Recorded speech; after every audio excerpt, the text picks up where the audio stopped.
Dear students, कैसे हैं आप सभी। आई होप अच्छे होंगे, स्वस्थ होंगे और अपनी अपनी पढ़ाई में व्यस्त होंगे। डियर स्टूडेंट्स, आज हम नया टॉपिक लेके आए हैं आपके लिए जिसका नाम है लॉ ऑफ केमिकल कॉम्बिनेशन। देखिए dear student, law of chemical combination.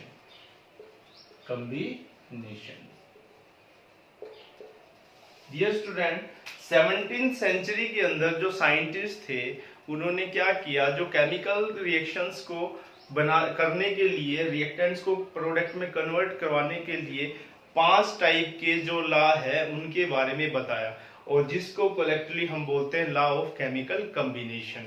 Reactant को प्रोडक्ट में कन्वर्ट करवाएंगे तो प्रोडक्ट बनाने के लिए इन लॉ की आवश्यकता आपको पड़ेगी, जिसको 1 by 1 हम स्टडी करेंगे। तो कितने टाइप के लॉ इसने बताए? टोटल 5 टाइप के लॉ थे dear student. First which is called law of conservation of mass. Law of conservation of mass, okay dear student. Second one था जिसको बोला गया लॉ ऑफ कांस्टेंट कंपोजिशन, या जिसको दूसरा नाम दिया गया definite proportion. Okay dear student. Third one जिसको नाम दिया गया law of multiple proportion. Fourth one था जिसका नाम था law of reciprocal proportion। And last one था डियर स्टूडेंट आपका जिसको नाम दिया गया लॉ ऑफ गैसियस वॉल्यूम। या जिसको गे-लुसैक्स लॉ भी बोला जाता है साइंटिस्ट के नेम से। डियर स्टूडेंट, जो law of conservation of mass था इसको स्टडी किया जिस साइंटिस्ट का नाम था Antoine Lavoisier. Okay dear student. इसके बाद सेकंड आया लॉ ऑफ कांस्टेंट कंपोजिशन। इसको दिया JL मीन टू से जोसेफ लुइस प्रोस्ट ने दिया। थर्ड जो था लॉ ऑफ मल्टीपल प्रोपोर्शन, इसको दिया जॉन डाल्टन। फोर्थ वन था जो था लॉ ऑफ रेसिप्रोकल प्रोपोर्शन, उसको दिया एक साइंटिस्ट जिसका नाम था रिचटर। एंड लास्ट वन था जो आपका जिसको बोला गया law of gaseous volume, dear student, ये दिया गया एक साइंटिस्ट के द्वारा जिसका नाम था गे-लुसैक्स के द्वारा दिया गया। आई होप आपको क्लियर होंगे साइंटिस्ट के नेम, किसने कौन सा लॉ दिया, ये बहुत महत्वपूर्ण होते हैं, ये आपको पता होना चाहिए कौन सा लॉ कौन से साइंटिस्ट ने दिया था। सबसे पहले फर्स्ट ऑफ ऑल हम डिस्कस करेंगे लॉ ऑफ कंजर्वेशन ऑफ मास के बारे में। आइए चलते हैं। देखिए डियर स्टूडेंट, जैसा कि आप देख पा रहे हैं लॉ ऑफ कंजर्वेशन ऑफ मास, जो एक साइंटिस्ट था जिसका नाम था एंटोनी लेवोसियर, उसने दिया था। उसने क्या बोला डियर स्टूडेंट? उसने बोला चाहे फिजिकल चेंज हो या केमिकल चेंज हो, टोटल मास रिएक्टेंट का ऑलवेज इक्वल होगा टोटल मास ऑफ प्रोडक्ट के। मीन टू से during any physical and chemical changes, total mass of reactants always equal to total mass of product। Reactants का total mass है वो products के मास के equal होगा। ओके डियर स्टूडेंट, इसका मतलब क्या हुआ? मास या मैटर भी बोल सकते हो, can neither be created nor B destroyed. मतलब ना तो मैटर को उत्पन्न किया जा सकता है, ना मैटर को तोड़ा जा सकता है। ओके स्टूडेंट, जैसे आप law of conservation of energy भी पढ़ते हैं, जिसमें energy can neither be created nor be destroyed but it can be change from one state to another state. इसी प्रकार मैटर को ना तोड़ा जा सकता है ना उसको उत्पन्न किया जा सकता है, लेकिन उसको एक स्टेट से दूसरे स्टेट में कन्वर्ट किया जा सकता है। आई होप क्लियर हुआ होगा डियर स्टूडेंट। तो इसका मतलब क्या हुआ, साइंटिस्ट ने क्या किया, इसने दो टाइप से चेंज बताए। फिजिकल चेंज में इसने एक एक्सपेरिमेंट किया, फिजिकल चेंज। फिजिकल चेंज में डियर स्टूडेंट क्या किया, इसने एक स्मॉल कोनिकल फ्लास्क ली। ये कोनिकल फ्लास्क ली गई इसके द्वारा, इसमें मान लो इसने क्या किया, ये आपने क्या ले लिया, आइस क्यूब, आइस का एक छोटा सा टुकड़ा ले लिया। इसका जो भी मान के चलो कि कितना भी ग्राम इसका वेट रहा हो, उसने क्या किया, इसको कॉर्क से इसने इसको बंद कर दिया।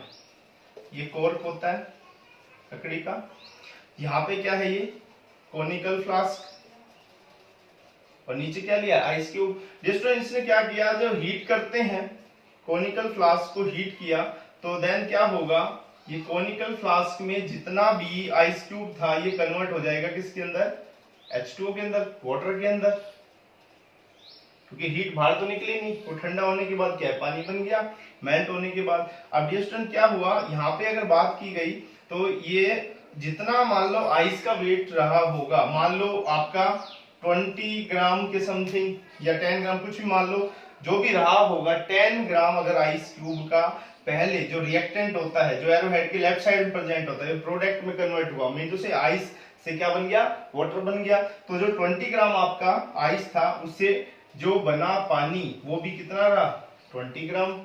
तो इसका मतलब रिएक्टेंट का जो मास है उतना ही मास प्रोडक्ट का होगा। इसका मतलब मैटर जो है मास कभी भी लॉस भी नहीं हो सकता और ना उसको उत्पन्न किया जा सकता। ओके डियर स्टूडेंट, ये मान चलेंगे आप बात समझ के। ये था फिजिकल चेंज के बारे में बात की गई। इसी प्रकार डियर स्टूडेंट एक केमिकल चेंज के लिए एक एक्सपेरिमेंट और किया गया, जिसके अंदर क्या किया गया, केमिकल चेंज, उसके लिए एक H टाइप की ग्लास ट्यूब ली गई जिसको बोला गया लैंडलॉर्ड्स ट्यूब। इस टाइप की एक ट्यूब ली गई जिसको नाम दिया गया, इसको नाम दिया गया landlord's tube. Okay dear student, इसमें क्या किया गया, इसकी दो लिंब होती है, ये वाली इसको लिंब बोला गया, ये लिंब होती है। इसके अंदर डियर स्टूडेंट इस तरफ से इसमें डाल दिया गया NaCl, इस तरफ से NaCl सॉल्यूशन, इस तरफ से डाल दिया गया AgNO3 डाल दिया गया। थोड़े समय में क्या हुआ डियर स्टूडेंट, आपने क्या किया, इससे वेल कोक, इसके कोक से क्या कर दिया, इसको बंद कर दिया कि मतलब बाहर कुछ ना जाए। तो डियर स्टूडेंट थोड़े समय के लिए सेक वेल, इसको अच्छे से हिलाया गया, सेक वेल अच्छे से। देन क्या हुआ, ये सॉल्यूशन इसमें मिक्सअप हो गया, ये सॉल्यूशन कुछ समय के बाद इसमें मिक्सअप हो गया। तो डियर स्टूडेंट इसने क्या किया, पहले क्या किया हुआ था, NaCl plus AgNO3 silver nitrate, इनका वेट पहले किया गया था। ओके डियर स्टूडेंट, इसी प्रकार जो बना आपका, यहां से बना AgCl PPT बना, और साथ में आपका क्या बन गया, यहां से बन गया NaNO3 सोडियम नाइट्रेट। ये आपका रिएक्टेंट था, ये आपका बाद में प्रोडक्ट बना। जितना मास इसका था उतना ही मास किसका आया, प्रोडक्ट का आया। इसका मतलब इसने प्रूव कर दिया कि मैटर और मास होता है ना, तो वो खत्म होगा, चाहे फिजिकल चेंज हो चाहे केमिकल चेंज हो। ओके डियर स्टूडेंट, इसी प्रकार एक और किया इसने, इसके द्वारा किया गया, इसने मर्क्यूरिक ऑक्साइड लिया, HgO लिया, सॉलिड फॉर्म में होता है, 100 ग्राम के समथिंग लिया। जैसे उसने हीट किया, यहां से मर्क्यूरी लिक्विड अलग हो गया 92.7 ग्राम, और आपका हाफ O2 जो है गैस वो अलग हो गया, वो 7 पॉइंट कितना आया, यहाँ पे 92.6 था तो यहाँ पे 7.4 ग्राम के समथिंग आ गया। इसका मतलब क्या हुआ, मर्क्यूरिक जो ऑक्साइड जो है टूटा मर्करी के अंदर, हाफ O2 के अंदर, तो आप देख पा रहे हैं 100 ग्राम था, और इन दोनों का वेट करेंगे, दोनों का सम करेंगे, जोड़ेंगे इन दोनों को, तो 92.6 7.4 कितना आया डियर स्टूडेंट, वही आपका 100 ग्राम आया। इसका मतलब ये प्रूव कर दिया।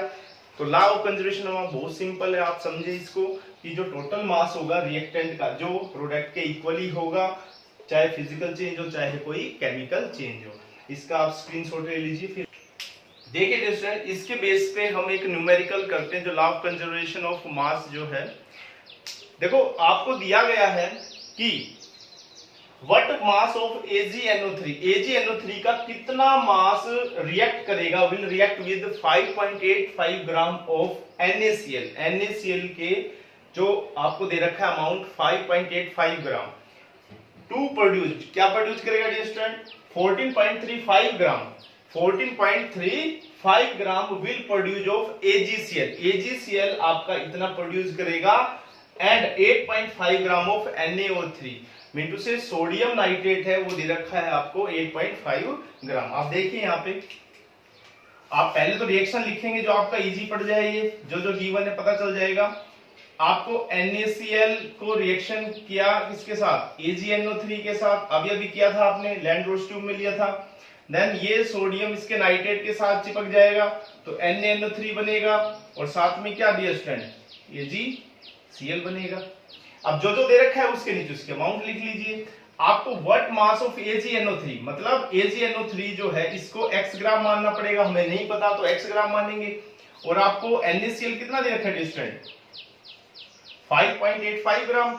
इसी प्रकार विल प्रोड्यूस 14.35 ग्राम क्या, AgCl। AgCl आपको दिया है 14.35 ग्राम और आपको NaO3 के साथ रिएक्ट किया है कितना, 8.5 ग्राम के साथ। डियर स्टूडेंट बताया था आपको टोटल मास रिएक्टेंट का total mass of product he equal होना चाहिए। क्या ये प्रूव कर रहा है लॉ ऑफ कंजर्वेशन मास को, क्या ये ट्रू है, तो ये आप देखें प्रूव करके। देखो डियर स्टूडेंट क्या हुआ, ये आपका 5.85 ग्राम प्लस में x ग्राम मान लिया। यहां पे देखें उस तरफ क्या है आपका, बोलो 8.5 ग्राम प्लस 14.35 ग्राम। इस दोनों को जोड़ लीजिए, इन दोनों को क्या हुआ बोलो, 14.35 में 8.5 जोड़ेंगे कितना आया 5, यहाँ पे 8, यहाँ पे कितना आया 12, 22.85 ग्राम, 22.85 ग्राम ये आ गया आपका। और यहाँ पे डियर स्टूडेंट 8.5 ग्राम प्लस में क्या है आपका x ग्राम है। तो डियर स्टूडेंट आपने क्या किया, तो डियर स्टूडेंट क्या हुआ, x ग्राम यहाँ पे हो गया और 5.85 ग्राम क्या हुआ, राइट साइड में जाएगा तो माइनस में चला जाएगा 5.85 ग्राम। डियर स्टूडेंट आप देख पाएंगे x ग्राम जो है आपका आया 22.85 में से 5.85 माइनस करेंगे तो क्या बचेगा 17 ग्राम आएगा। ओके डियर स्टूडेंट आप कर लीजिए यहां से 22.85 5.85 आया, 0 0 यहां से 12 12 7 हो गया, यहाँ पे 1 हो गया 17 ग्राम 17 ग्राम। डियर स्टूडेंट x आपका आ गया 17 ग्राम। x मतलब क्या निकालना था आपको, AgNO3 का मास निकालना था, तो mass of AgNO3 will be 17 ग्राम। आप देखेंगे आप 5.85 ग्राम में 17 ग्राम आप जोड़ देते हैं, 17 में 5.85 ग्राम आप जोड़ेंगे तो डियर स्टूडेंट यहाँ पे 5 8 हो गया, यहाँ पे 2 2, तो इसका मतलब रिएक्टेंट का मास ऑलवेज इक्वल टू प्रोडक्ट का मास, जो प्रोडक्ट का मास था उसके इक्वल आ गया। इसका मतलब हमने प्रूव कर दिया किसको, law of conservation of mass को। आई होप आपका क्लियर हुआ होगा। इस टाइप में जितने भी क्वेश्चन बनते हैं आप करके देखेंगे। फिर नेक्स्ट हम चलते हैं, आप इसको देख लीजिए।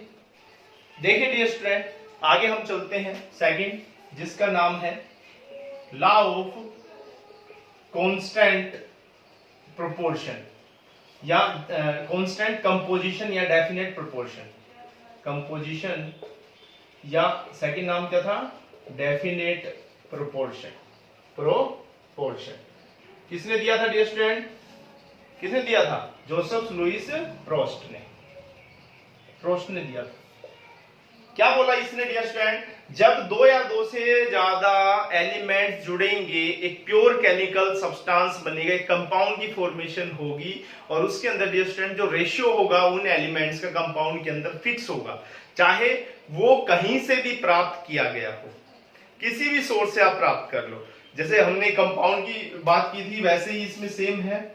मान लो आपने H2O बनाया, H2O, तो ये H2 डियर स्टूडेंट क्या होगा, इसका रेशियो देखिए आप, इसमें 2 हाइड्रोजन है, हमें पता है सभी को, एक हाइड्रोजन का एटॉमिक नंबर और एटॉमिक मास क्या होता है, सेम 1 ही होता है। हम एटॉमिक मास का रेशियो करते हैं, तो यहाँ पे देखें 2 है हाइड्रोजन तो 2 एटॉमिक मास, एक ऑक्सीजन का 16 होता है, तो 1 1:8 का रेशियो आएगा H2O का। चाहे इस पानी को कहीं से भी प्राप्त कर लो डियर स्टूडेंट, चाहे इसको रेन से प्राप्त कर लो, चाहे इसको पॉन्ड से प्राप्त कर लो, चाहे इसको रिवर से प्राप्त कर लो, चाहे इंडिया का पानी हो, चाहे H2 प्लस हाफ O2 से कंबाइन करके बना लो, चाहे ओशियन का, सी का पानी हो, कहीं का पानी हो, इवन इंडिया, पाकिस्तान, कहीं का, यूएसए का पानी हो, हमेशा हाइड्रोजन ऑक्सीजन जो है 1:8 के अंदर ही कंबाइन करेंगे, इनका फिक्स रेशियो होगा।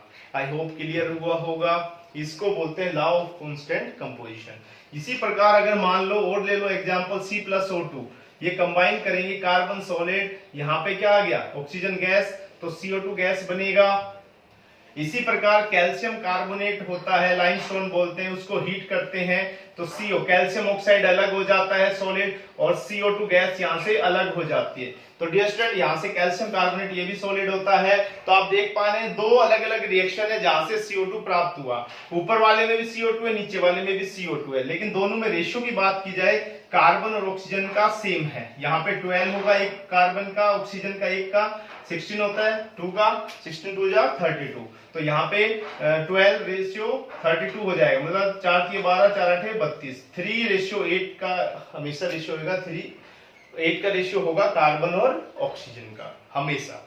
इसका मतलब किसी भी सोर्स से प्राप्त कर लो, कहीं से भी प्राप्त कर लो, तो जो एलिमेंट्स का रेशियो होगा एक कंपाउंड के अंदर वो हमेशा फिक्स होगा। Okay dear student, I hope clear हुआ होगा। ये प्रोस्ट ने बोला था। इसकी कुछ लिमिटेशंस भी रही डियर स्टूडेंट। लिमिटेशन ये रही इसकी मोस्ट इंपोर्टेंट कि जब इस लॉ को अप्लीकेबल करते हैं ना हम, आइसोटोपिक फॉर्म में जब फॉर्मेशन होती है कंपाउंड की, तब ये लॉ एप्लीकेबल बिल्कुल भी नहीं हो पाता। जैसे फॉर एग्जांपल हम क्या करें, जैसे CO2 की फॉर्मेशन आप बोल रहे हो, तो CO2 में एक बार तो कार्बन 12 आइसोटोप ले लो और एक बार कार्बन का 14 आइसोटोप ले लो। डियर स्टूडेंट, आइसोटोप का मीन क्या होता है, आप 10th में पढ़ के आए हैं कि जब सेम एटॉमिक नंबर हो, डिफरेंट एटॉमिक मास हो किसी एलिमेंट का, सो उसे क्या बोलते हैं आप, आइसोटोप्स बोलते हैं। डियर स्टूडेंट यहाँ पे देख पा रहे हैं कार्बन का 12 आइसोटोप है, कार्बन का 14 आइसोटोप है।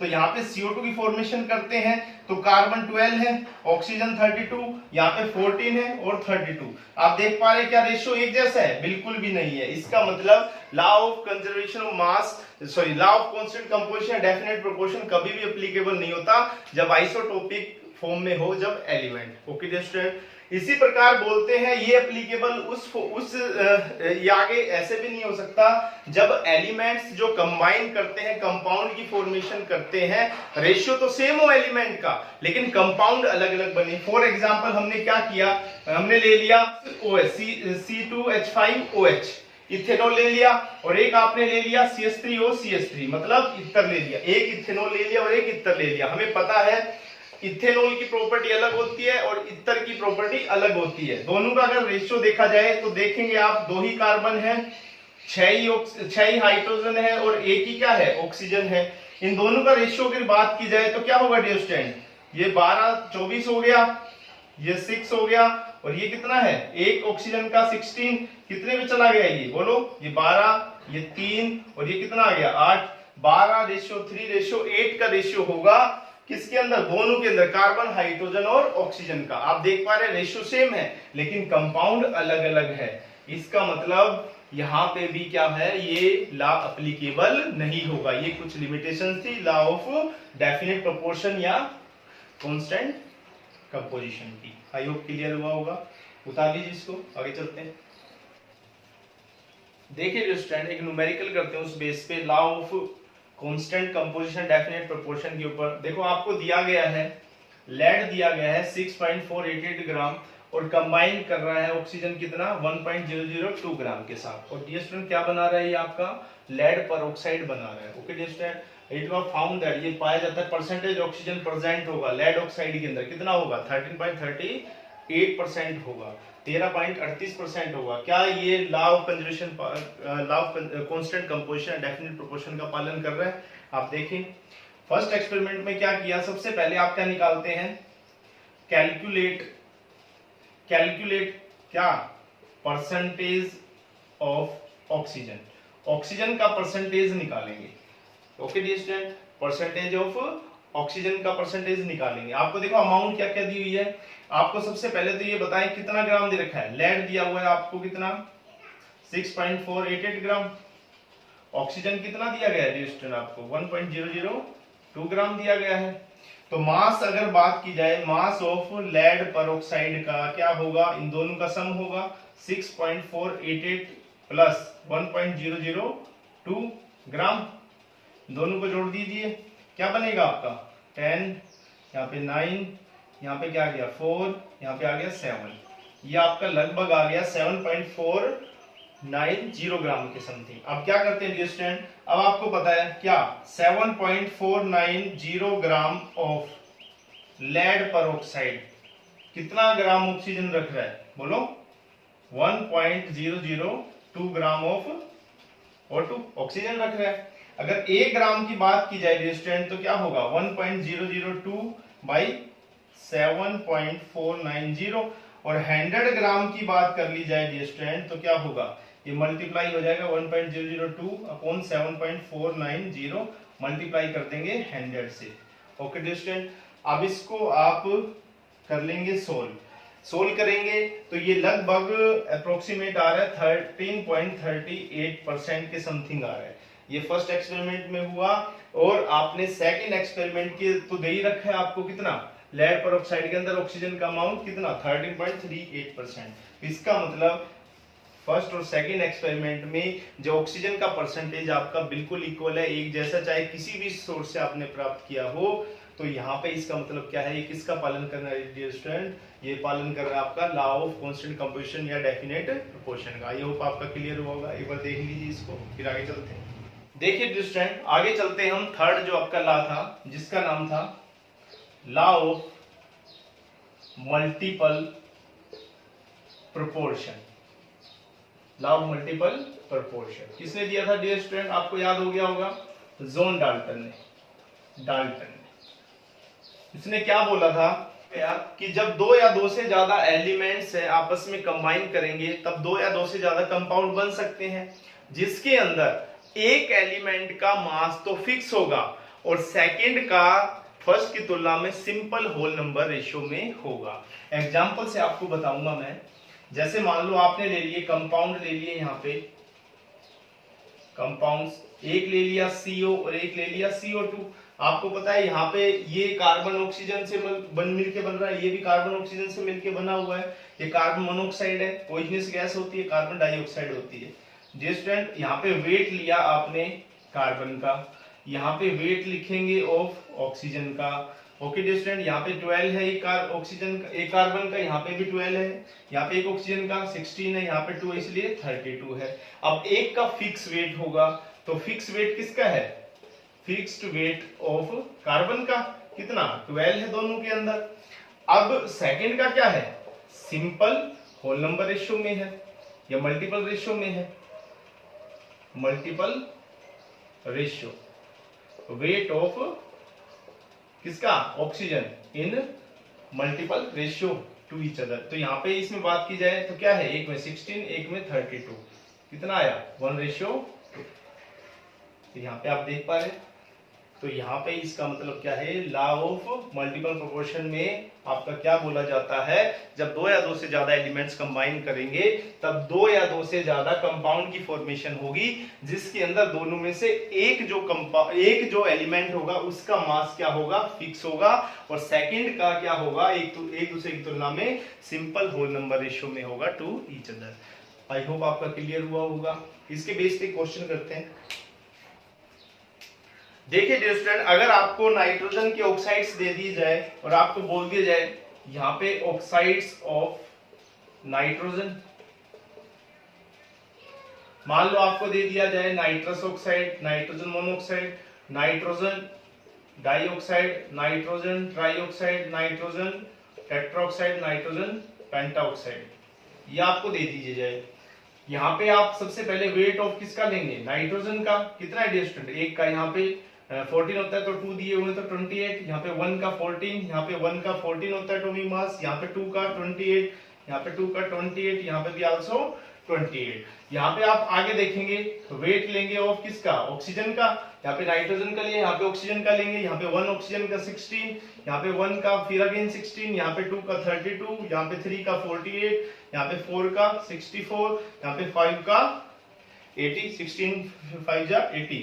अब यहाँ पे क्या करना होता है, फिक्स करते हैं वेट किसका, ऑफ नाइट्रोजन का। नाइट्रोजन का फिक्स कर लीजिए, सबसे कम क्या नजर आ रहा है 14, तो 14 फिक्स कीजिए यहाँ पे, तो क्या आया, यहाँ पे 14 लिया, यहाँ पे भी 14, यहाँ पे भी 14 फिक्स कर दिया, यहाँ पे भी, यहाँ पे भी और यहाँ पे भी। तो आगे आप देखेंगे तो मल्टीपल रेशियो जो है, मल्टीपल रेशियो ऑफ किसका, ऑक्सीजन का आएगा। एक दूसरे की तुलना में देखें आप, यहाँ पे 28 था तो हमने क्या किया 14 आधा किया, तो यहाँ पे 16 का हाफ क्या होगा 8, यहाँ पे 14 था तो यहाँ पे 14 रखा, कोई चेंज नहीं किया, तो यहाँ पे क्या रहेगा सेम 16। यहाँ पे 14 था, आपने 14 ही लिया तो यहाँ पे भी चेंज नहीं होगा, क्या रहेगा 16। फिर इसकी प्रकार अगले में 14 लिया, 28 का आधा, तो इसका आधा क्या हुआ 24। यहाँ पे अगर बात की जाए तो क्या होगा 14 है, 14 जो मतलब 28 का आधा 14 था, 64 का 32। इसी प्रकार 28 का आधा 14, तो 80 का आधा कितना होगा 40। अब इसमें देखें नाइट्रोजन का हमने फिक्स कर लिया, सेकंड का सिंपल होल नंबर रेशियो में, तो यहाँ पे 1 2 ये कितने पे गया, ये बोलो, देखो कट गया, 8 1 पे गया, 8 दूनी 16, 8 चौक 32, 8 3 24, 8 चौक 32, 8 पंजे 40। तो रेशियो क्या है dear student, 1:2 ratio 4 ratio 3 ratio 4 ratio 5। Okay dear student, I hope आपका क्लियर हुआ होगा। चलिए आगे चलते हैं, देखिए डी स्टूडेंट आगे चलते हैं, फोर्थ जो जिसका नाम है आपका लॉ ऑफ रेसिप्रोकल। रेसिप्रोकल उल्टा होता है रेसिप्रोकल प्रोपोर्शन। किसने दिया था डियर स्टूडेंट, बताया था मैंने आपको, रिचटर ने। देखो इसमें क्या होता है, जब दो एलिमेंट्स है ए और बी, ये कंबाइन करे सेपरेटली किसी एलिमेंट सी के साथ, तो देन ये सेपरेटली क्या बनाएगी डियर स्टूडेंट, ए सी के साथ जुड़ के ए सी और बी सी के साथ जुड़ के बी सी, और आपस में जुड़ेंगे तो क्या बनाएंगे ए बी। देन रेशियो होगा डियर स्टूडेंट, जब ये आपस में कंबाइन करेंगे एक दूसरे के साथ ए बी बनाएंगे, तो ए सी के अंदर से ए का रेशियो और बी सी के अंदर से बी का रेशियो आपस में एक दूसरे के क्या होगा, इक्वल हो सकता है, या सिंपल होल नंबर रेशियो में हो सकता है टू ईच अदर, एक दूसरे के साथ। फॉर एग्जांपल अगर मैं बात करूं तो मान लो मैंने ले लिया यहाँ पे हाइड्रोजन, यहाँ पे ले लिया मैंने ऑक्सीजन, यहाँ पे ले लिया मैंने कार्बन, 3 एलिमेंट हो गए। हाइड्रोजन ऑक्सीजन के साथ जुड़ के H2O बनाया, CH के साथ जुड़ के CH4 बनाया, कार्बन ऑक्सीजन के साथ जुड़ के CO2 बनाया। ओके डियर स्टूडेंट, तो आप इसमें देखेंगे जो रेशियो होगा हाइड्रोजन का इन H2O, ratio of hydrogen and oxygen कितना होगा डियर स्टूडेंट, 1:8। कैसे आया, 2 हाइड्रोजन है, ये 2 हाइड्रोजन का 2 रेशियो होगा, एटॉमिक मास, एक ऑक्सीजन का 16, तो 2 और 16 किसने पे कटेगा 1:8 पे। ओके डियर स्टूडेंट, तो 1:8 आया। इसी प्रकार इन किसमें CH4 की बात करें, CH4 रेशियो अगर बात करें किसका, कार्बन और हाइड्रोजन का, क्या होगा, एक कार्बन का 12, 4 का ये 3:1 आया। इसी प्रकार अगर बात करें CO2 के अंदर रेशियो किसका, कार्बन का और ऑक्सीजन का, क्या आएगा 12 और 32, मतलब 3 और 8, 3:8। लेकिन अब आपको करना क्या है, जैसे ए बी का रेशियो H2O का 1:8 आया, तो इसके अंदर से भी क्या करेंगे, हाइड्रोजन का रेशियो और यहां से ऑक्सीजन का निकालेंगे, या तो इसके सेम आएगा या सिंपल होल नंबर रेशियो में आएगा एक दूसरे के। देखें आप इन CH4 एंड किसमें CO2 में से द रेशियो किसका लेते हैं, हाइड्रोजन और ऑक्सीजन का। कितने हाइड्रोजन नजर आ रहे हैं 4, और ऑक्सीजन CO2 में कितने नजर आ रहे हैं डियर स्टूडेंट 2, तो 1 का 32, सॉरी 1 का 16, 2 का 32, 4 एकम 4, 4 8 32, 1:8। यहाँ पे भी 1:8 आया और यहाँ पे 1:8 आया, तो एक दूसरे की क्या आया, सेम आया बिल्कुल। तो इसका मतलब 1:8 प्रोपोर्शनल 1:8। रेसिप्रोकल करेंगे तो 1 यहाँ पे आ जाएगा और यहाँ पे क्या जाएगा 8/1, तो यहाँ पे तो क्या जाएगा 1:1। Okay dear student, I hope आपका क्लियर हुआ होगा। चलते हैं आगे। देखिए डियर स्टूडेंट, अब लास्ट लॉ आता है आपका जिसका नाम है गे-लुसैक्स लॉ या law of gaseous volume. Gay Lussac ने दिया था, इसने क्या बोला, सिमिलर कंडीशंस रखिए, टेम्परेचर प्रेशर का सेम जो कांस्टेंट कर दे, हम उसको फिक्स कर दे, स्टैंडर्ड टेम्परेचर स्टैंडर्ड प्रेशर ले लें। स्टैंडर्ड टेम्परेचर कितना होता है डियर, 298 केल्विन, और स्टैंडर्ड प्रेशर क्या होता है 1 atm, 1 एटमॉस्फेरिक प्रेशर। तो अंडर सिमिलर कंडीशन के अंदर जब गैसेस को रिएक्ट किया जाता है एक दूसरे के साथ, तो प्रोडक्ट आपस में कंबाइन करेगी, तो वो किस में होगी, वेरी सिंपल रेशियो में होगी, जो गैसेस जो वॉल्यूम में कंबाइन करेगी। जैसे फॉर एग्जांपल H2 गैस होगा, वो रिएक्ट करेगा Cl2 गैस के साथ, देन फॉर्मेशन होगा 2 मोल HCl गैस का। तो डियर स्टूडेंट, यहाँ पे आप देख पा रहे हैं इसका वॉल्यूम क्या माने 1 वॉल्यूम, यहाँ इसका भी वॉल्यूम क्या होगा 1 वॉल्यूम, और इसके बात की जाए तो 2 वॉल्यूम। ओके डियर स्टूडेंट, तो यहाँ पे बात कर सकते हैं। यहाँ पे अगर बात की जाए मॉलिक्यूल की बात की ले जाए, मॉलिक्यूल का फॉर्मूला ले ले, इसका कितना है 1 मॉलिक्यूल है, ये भी 1 मॉलिक्यूल है, और यहाँ पे भी क्या है 2 मॉलिक्यूल है। नंबर ऑफ मोल्स की टर्म में ले लो, ये कितना है 1 मोल है, इसका भी 1 मोल है, और इसके कितने हैं 2 मोल है।